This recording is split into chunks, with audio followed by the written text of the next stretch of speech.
In the age of social media stars tagging their plastic surgeons in posts, is it any wonder that cosmetic procedures have become the new norm? A bit of plumping here, a little softening there. Instagram is awash with it. Which is why Superdrug's plans to bring Botox and lip fillers to its high street stores has prompted the NHS to speak out. We're saying that the whole of society actually needs to think again about the messages we're giving our young and how we create good mental health. We can't drive illness into society, we need to drive wellness.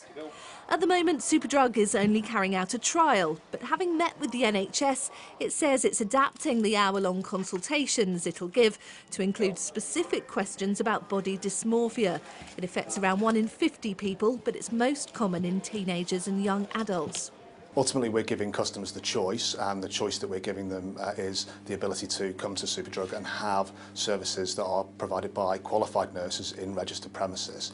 And if that leads to a further debate around the importance of mandatory regulation in the aesthetics market, then all the better.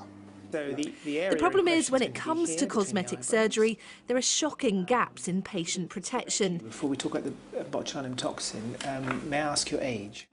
David Gately, a consultant plastic surgeon, says a lack of regulation makes it all too easy for unscrupulous practitioners to take advantage of vulnerable patients. We have almost a 40% spike in January and February as opposed to the summer when people are away. And that, that spike might be for legitimate reasons in terms of holidays and the fact that they've got some time off over the Christmas January period, but there will also be an element of women and men looking at themselves and thinking, what can I do to improve things? And that can be a difficult aspect to manage.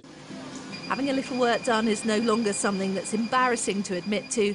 For some, it's a badge of honour.